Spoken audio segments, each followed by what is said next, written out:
Hi friends मैं उम्मीद करता हूं कि आप लोग सब बढ़िया होंगे और इसी के साथ आपकी सीटेट एग्ज़ाम की तैयारी भी बढ़िया चल रही होंगी। फ्रेंड्स, आपको पता ही है कि आने वाला जो सीटेट का एग्ज़ाम है आपका जून 2026 के अंदर होने के बहुत ज़्यादा चांसेस है, या फिर आपका जुलाई के अंदर सीटेट का एग्ज़ाम हो जाएगा। तो उसको देखते हुए आपको तैयारी अभी से शुरू करना होगी, जब जाकर आपका सीटेट का एग्ज़ाम आप उसको अच्छे से पास कर सकेंगे। जिस भी कैटेगरी में आप पास करना चाहते हैं तो आपको पहले से ही मेहनत करनी होगी, कि आपको कभी ओपन से पास करना है या ओबीसी से या कोई भी कास्ट से आप हो तो आपको कभी उसको एग्ज़ाम पास करना है। और सीटेट का एग्ज़ाम तो अभी सबके लिए कंपलसरी हो गया है, ये आपको पता ही है। तो तैयारी तो आपको अभी से ही करनी होगी, जब जाकर आपका सीटेट का एग्ज़ाम अच्छे से पास कर सकेंगे आप। तो फ्रेंड्स, आज की वीडियो के अंदर हम सीटेट का जो हमारा सीडीपी का टॉप सब्जेक्ट होता है, तो उसके जो है वन लाइनर क्वेश्चन को आज की वीडियो के अंदर हम समझेंगे और उसके आंसर को देखेंगे कि जैसे उसके जो उसको सॉल्व करेंगे हम क्वेश्चन को, जो वन लाइनर जो क्वेश्चन होते हैं सीडीपी के, उसको सॉल्व करेंगे और उसके आंसर्स को हम आज की वीडियो के अंदर देखेंगे। तो फ्रेंड्स, आपने कभी इससे पहले की वीडियो के अंदर हमने 60 क्वेश्चन जो है दोस्तों, टोटल 60 क्वेश्चन को वन लाइनर क्वेश्चन सीडीपी के सॉल्व किए थे। आज की वीडियो के अंदर हम इसी को कंटिन्यू करेंगे। आज हम 61 से लेकर 80 तक के क्वेश्चन को सॉल्व करेंगे, यानी कि हम आज की वीडियो के अंदर टोटल 20 क्वेश्चन को सीडीपी के सॉल्व करेंगे। तो आप इस वीडियो को पूरा देखें ताकि आपके समझ में आ जाए कि सीडीपी के क्वेश्चन किस तरह से आते हैं। तो दोस्तों शुरू करते हैं। देखिए, इससे पहले हमने 60 क्वेश्चन सॉल्व कर लिए थे। आज की वीडियो के अंदर हम 61 से लेकर 80 तक के क्वेश्चन को सॉल्व करेंगे। कभी आपने इससे पहले की वीडियो हमारे ना देखे हो तो आप उस वीडियो को ज़रूर देखें। उसके अंदर हमने 60 क्वेश्चन को सॉल्व किया है सीडीपी के, और कुछ हिंदी के क्वेश्चन भी इसमें मौजूद थे। तो शुरू करते हैं। देखिए, 61वां क्वेश्चन है हमारा। हाँ, ये आ गया। देखिए, 61वां क्वेश्चन यानी कि हमारा पहला क्वेश्चन होगा इस वीडियो का। देखिए दोस्तों, पहला क्वेश्चन है 12 वर्ष तक के बालक का मस्तिष्क का भार कितना होता है। यानी कि 12 वर्ष का जो बालक होता है उसके मस्तिष्क का वजन कितना होता है, वेट कितना होता है। तो उसका वेट जो है दोस्तों, उसका आंसर है एक जो 12 वर्ष का जो बच्चा होता है, बालक होता है, उसका वेट जो होता है दोस्तों 1260 ग्राम होता है। जबकि एक स्वस्थ मनुष्य के एक जो स्वस्थ मनुष्य होता है उसके मस्तिष्क का भार जो है दोस्तों 1400 ग्राम होता है। इसी के साथ दोस्तों दूसरा जो क्वेश्चन है हम देखेंगे। 62वां क्वेश्चन है, मनुष्य के शरीर में कितनी हड्डियां होती है। देखिए दोस्तों, क्वेश्चन ये है कि मनुष्य के शरीर में कितनी हड्डियां होती है। तो इसका आंसर है 206 हड्डियां होती है। जबकि बालक के जन्म के समय बालक में 270 हड्डियां होती है, और बाल अवस्था में जब बालक होता है दोस्तों तो उस टाइम पे 350 हड्डियां बालक के अंदर होती है। लेकिन मनुष्य के अंदर कितनी हड्डियां होती है, टोटल 206 हड्डियां होती है। इसी के साथ दोस्तों 63वां क्वेश्चन है हमारा, बालक के विकास की दिशा कैसी होती है। जब बालक का विकास किस तरह से होता है दोस्तों, तो देखिए बालक के विकास की जो दिशा होती है वो सिर से पैर की ओर होती है, यानी कि सिर से पैर की ओर होती है। और इसी के साथ दोस्तों केंद्र से बाहर की ओर होती है, यानी कि सेंटर से आजू बाजू की तरफ भी बच्चे का विकास होते रहता है। सेंटर से बाहर की तरफ होती है। यह सामान्य से विशिष्ट की ओर इसकी जो है विकास होते रहता है। ये सामान्य से विशिष्ट की ओर विकास होता रहता है। तो इसलिए कहा जाता है कि विकास कैसा है दोस्तों, विकास की दिशा सिर से, एक तो सिर से पैर की तरफ है, या सामान्य से विशिष्ट की तरफ है। यानी कि पहले सामान्य चीज़ें होंगी, फिर उसके बाद विशिष्ट चीज़ें होंगी, और केंद्र से बाहर की तरफ होता है विकास। इसी के साथ दोस्तों 64वां क्वेश्चन यानी कि हमारा चौथा क्वेश्चन देखेंगे हम।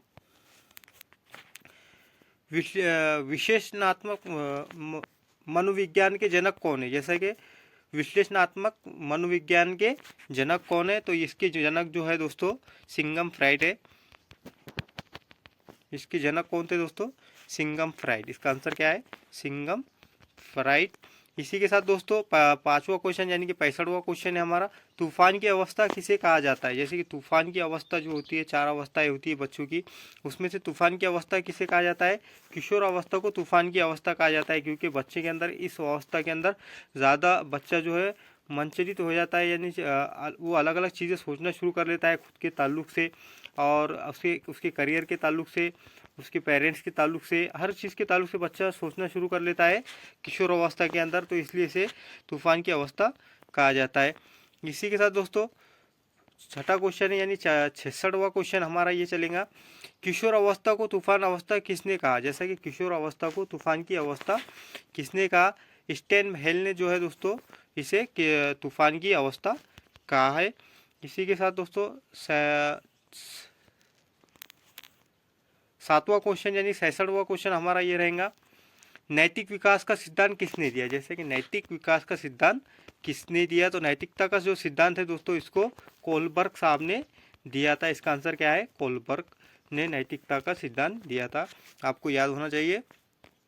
इसी के साथ आठवां क्वेश्चन यानी 68वां क्वेश्चन हमारा ये चलेगा, मूल प्रकृति का सिद्धांत किसने दिया। जैसे मूल जो प्रकृति है दोस्तों टोटल 14 है, जो कि मैंडोलल ने जो जिसे बताया था कि जैसे कि जो मूल प्रकृतियाँ है दोस्तों कितनी है, टोटल 14 मूल प्रकृतियाँ होती है, जिसके अंदर अलग अलग चीज़ें की होती है। तो उसको हम डिटेल में अगले वीडियो के अंदर समझेंगे जब हम इसके बारे में पढ़ेंगे। तो अभी इतना जान लीजिए कि मैकडोनल्ड ने जो है जो मूल प्रकृतियाँ के जो सिद्धांत दिया था उसमें टोटल 14 मूल प्रकृतियाँ बताई थी। इसी के साथ दोस्तों संवेग क्या है, जैसे कि संवेग क्या होते हैं, तो देखिए दोस्तों इसका जवाब है जो हमारा 9वां क्वेश्चन है यानी कि 69वां जो क्वेश्चन है दोस्तों वो क्या है, मन में वो क्वेश्चन ये है। देखिए दोस्तों संवेग क्या है, जैसे कि संवेग क्या है इसको थोड़ा हम समझते हैं। मन में उचित दिशा को संवेग जैसे कि मन में उत्तेजित दशा को संवेग कहते हैं। जो मन के अंदर उत्तेजित हमारी दशा होती है, जो मन के अंदर हमारी विचार भावनाएं उत्पन्न होती है, उसको क्या कहते हैं, संवेग कहते हैं। जैसे क्रोध, खुशी, स्नेह, प्यार वगैरह जो चीज़ें होती है इसको क्या कहते हैं, संवेग कहते हैं। संवेग कहते हैं यानी कि इमोशन हमारे जो होते हैं उसको संवेग कहते हैं। इसी के साथ दोस्तों 70वां क्वेश्चन है हमारा, यानी कि हमारा 10वां क्वेश्चन ये रहेगा।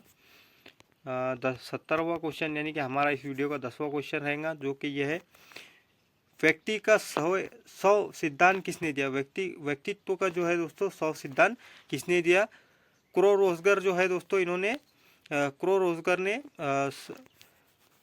व्यक्तित्व का 100 सिद्धांत दिया था। इसी के साथ दोस्तों देखिए 61वां क्वेश्चन जो कि हमारा 11वां क्वेश्चन रहेगा, वो स्तर जिसमें बच्चा किसी वस्तु व घटना के बारे में तार्किक रूप से सोचना शुरू कर देता है उसे कौन सी अवस्था कहा जाता है। जैसा कि दोस्तों जिस अवस्था के अंदर बच्चा तार्किक चिंतन आरंभ कर लेता है, सोचना शुरू कर लेता है, तो वो कौन सी अवस्था होती है, तो वो दोस्तों मूर्त क्रियात्मक अवस्था होती है। कौन सी, मूर्त क्रियात्मक अवस्था इसे कहा जाता है। इसी के साथ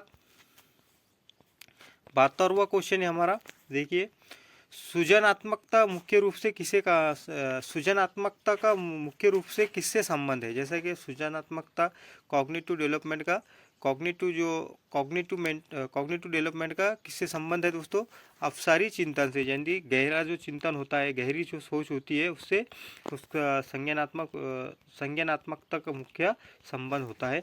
इसी के साथ दोस्तों 63वां क्वेश्चन है हमारा, यानी कि 13वां क्वेश्चन हमारा रहेगा। इसका ये क्वेश्चन ये देखिए, देखो चिंतन अनिवार्य रूप से क्या है। चिंतन अनिवार्य रूप से क्या है, देखिए तो चिंतन जो है दोस्तों संज्ञानात्मक गतिविधि है। संज्ञानात्मक गतिविधि है यानी कि कॉग्निटिव एक मेंटलिटी प्रोसेस है जिसके ज़रिए से हम चिंतन करते हैं, सोचते हैं, समझते हैं, जिसको संज्ञानात्मक गतिविधि कहा जाता है। तो इसी के साथ दोस्तों 64वां क्वेश्चन है, जैसा कि हमारा ये 14वां क्वेश्चन रहेगा। देखिए किसी बालक में चिंतन की योग्यता उसके सफल जीवन का मूल आधार है। जैसा कि किसी बालक के चिंतन की योग्यता उसके सफल जीवन का मूल आधार है, ये कथन किसका है। ये कथन जो है दोस्तों इसका आंसर है क्रो का है। क्रो साहब ने क्या कहा था, बालक की जो चिंतन योग्यताएं होती है उसका जो जीवन होता है उसको सफल बनाने में जो उसका एक अहम योगदान देती है, इन्होंने ऐसा कहा था। तो ये किसने कहा था, क्रो साहब ने ये कहा था। 75वां क्वेश्चन है, चिंतन की दृष्टि से किस बच्चे में सर्वोत्कृष्ट चिंतन है जो उसे क्या कहेंगे। जैसा कि दोस्तों चिंतन की दृष्टि से किसी बच्चे में सर्वोच्च चिंतन है तो उसे क्या कहेंगे, तो उसे तार्किक चिंतन कहेंगे। कोई बच्चा अच्छे से एक बच्चा जो है दोस्तों बहुत अच्छा सोचता है, समझता है चीज़ों को, तो उसको हम क्या कहेंगे, तार्किक चिंतन कहेंगे। इसी के साथ दोस्तों हमारा 16वां क्वेश्चन चलेगा। 76 वाला क्वेश्चन जो हमारा ये है, ये जो कि हमारा 16वां क्वेश्चन रहेगा। तो क्वेश्चन ये है दोस्तों, जीन पियाजे के अनुसार किसी बालक में तार्किकता का अभाव किस आयु तक होता है। जैसे कि दोस्तों जीन पियाजे के अनुसार बच्चा तार्किक चिंतन कब आरंभ कर लेता है, उसका अभाव कब आ जाता है उसके अंदर, तो 7 वर्ष तक बच्चे के अंदर तार्किक चिंतन का अभाव आ जाता है। इसी के साथ दोस्तों हम देखेंगे आप इसी के साथ 17वां क्वेश्चन, यानी कि 77वां जो क्वेश्चन है, ये हमारे वीडियो का 17वां क्वेश्चन है। किसी बच्चे के चिंतन में आयु के साथ आयु के बढ़ने के साथ साथ उसकी प्रधानता बढ़ती है। ये कौन सा, तो क्या होता है दोस्तों, ये तर्क की जो शक्ति होती है बच्चे की आयु बढ़ने के साथ साथ बढ़ते रहती है, यानी कि क्रिटिकल थिंकिंग बच्चे की आयु बढ़ने के साथ साथ बढ़ते रहती है। इसी के साथ दोस्तों 18वां क्वेश्चन है हमारा, यानी कि 78वां क्वेश्चन जो है दोस्तों वीडियो का, तो ये हमारा वीडियो का 18वां क्वेश्चन रहेगा। तो ये है, जन्म के बाद किसी बालक में चिंतन का विकास कब आरंभ होता है। जैसे कि जन्म जब बच्चा लेता है तो उसके बाद से उसके अंदर चिंतन का विकास कब आरंभ होता है, तो 2 वर्ष की आयु के बाद बच्चे के अंदर चिंतन करने का जो है दोस्तों प्रक्रिया आरंभ हो जाती है। इसी के साथ दोस्तों 19वां क्वेश्चन, यानी कि 79वां जो क्वेश्चन है दोस्तों, ये हमारा वीडियो का 19वां क्वेश्चन रहेगा। तो क्वेश्चन ये है दोस्तों, किसी छात्र का बौद्धिक विकास, शारीरिक विकास तथा संवेगात्मक विकास, उसकी विकास की प्रक्रिया का कौन सा कारक है। तो दोस्तों जो बौद्धिक विकास होता है, शारीरिक विकास या संवेगात्मक विकास, तो बच्चे का जो विकास होता है तो उसकी विकास की प्रक्रिया का कौन सा कारक है, तो ये दोस्तों आंतरिक कारक होता है। कौन सा कारक होता है दोस्तों, बौद्धिक विकास, शारीरिक विकास और संवेगात्मक विकास जो होते हैं दोस्तों, ये आंतरिक कारक, विकास के आंतरिक कारक होते हैं। इसी के साथ दोस्तों देखिए लास्ट क्वेश्चन है हमारा 20वां क्वेश्चन, यानी कि इसमें 80 लिखा गया है सीरीज के हिसाब से, लेकिन ये हमारी वीडियो का 20वां क्वेश्चन है। लास्ट क्वेश्चन हमारा ये है कि माता पिता से संतानों को प्राप्त होने वाले गुण कहलाते हैं। तो यानी कि जो माता पिता से जो गुण हमें हासिल होते हैं, मिलते हैं, तो उसे क्या कहते हैं दोस्तों, उसे क्या, उन गुणों को क्या कहते हैं, तो उन गुणों को वंश अनुक्रम कहते हैं, जैसा आनुवांशिकता उसे कहते हैं, यानी कि हेरिडिटी उसे कहते हैं। जो माँ बाप से हमें गुण मिलते हैं, जो गुण हमें माता पिता से हमें प्राप्त होते हैं, तो उसे वंश अनुक्रम कहते हैं, यानी कि हेरिडिटी उसे कहते हैं। तो दोस्तों आज की वीडियो के अंदर हमने जो है तो CDP के जो टोटल 20 क्वेश्चन है दोस्तों, उसको सॉल्व किया है।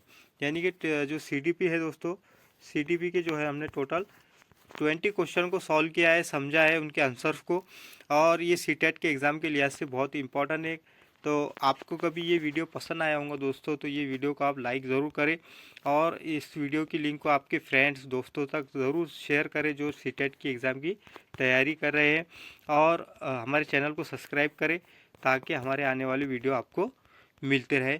तो मिलते हैं नेक्स्ट वीडियो में नेक्स्ट टॉपिक के साथ। इसी टॉपिक को हम कवर करेंगे, जो कि हमारे 20 क्वेश्चन अभी इसको बाकी है। पूरे 100 क्वेश्चन का हमने टारगेट रखा था, उसमें से हमने 80 क्वेश्चन को आज कंप्लीट कर लिया है, और जो 20 क्वेश्चन है वो नेक्स्ट वीडियो के अंदर हम कंप्लीट करेंगे।